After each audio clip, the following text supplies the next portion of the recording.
Добро пожаловать в мой канал.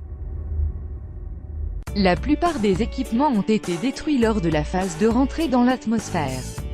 Les humains peuvent enfin souffler, après ce message rassurant de bureaux chinois chargés de la conception des vols spatiaux habités, CMSEO.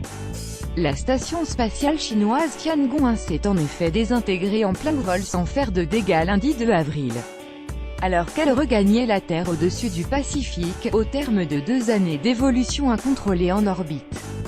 Après plusieurs journées d'incertitude, le laboratoire spatial a fait sa rentrée dans l'atmosphère vers minuit 15 GMT, a annoncé le CMSEO.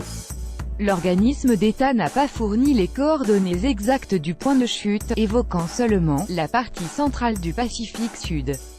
L'engin, en vol incontrôlé depuis 2016, a regagné la Terre un peu plus tôt que prévu. Le CMSEO avait annoncé auparavant que la rentrée dans l'atmosphère s'effectuerait autour de minuit 42 GMT, ce qui l'aurait situé au-dessus de l'Atlantique Sud, au large de la ville brésilienne de São Paulo.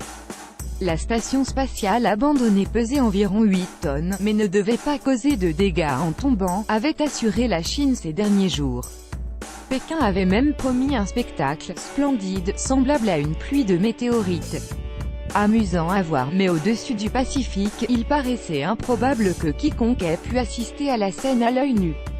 Avant de regagner le sol, l'engin spatial a survolé la Corée du Nord et le Japon où il faisait déjà jour, réduisant encore la probabilité d'avoir été vu depuis le sol, a souligné pour l'agence France-Presse l'astronome Jonathan McDowell, du Centre d'astrophysique Harvard-Smithsonian, aux États-Unis. C'eût été amusant à voir, a-t-il déclaré.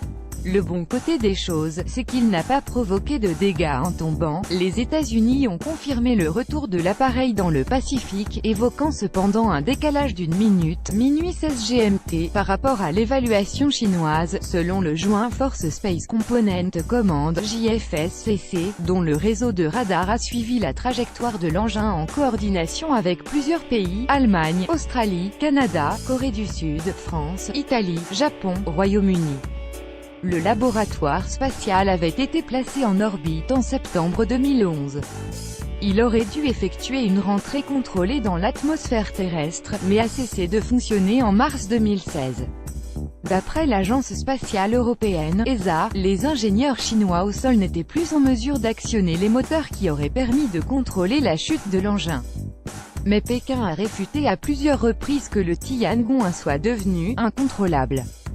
Les médias étrangers montent en épingle la rentrée dans l'atmosphère du Tiangong 1, parce que certains pays occidentaux essayent de couvrir de boue une industrie aérospatiale chinoise en pleine croissance, dénonçait encore lundi le quotidien de langue anglaise Global Times, au ton souvent nationaliste. Un risque sur 700 millions. Le risque pour un être humain d'être touché par un débris spatial de plus de 200 grammes est d'1 sur 700 millions, avait rappelé le CMSEO.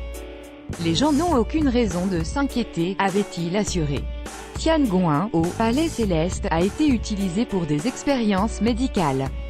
Le laboratoire était également considéré comme une étape préliminaire dans la construction d'une station spatiale chinoise.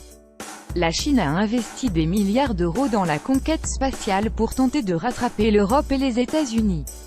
Coordonnée par l'armée, elle est perçue comme un symbole de la puissance retrouvée du pays. Pékin ambitionne d'envoyer un vaisseau spatial autour de Mars vers 2020, avant de déployer un véhicule téléguidé sur la planète rouge. Le géant asiatique souhaite aussi déployer d'ici 2022 une station spatiale habitée, au moment où la Station spatiale internationale, ISS, aura cessé de fonctionner.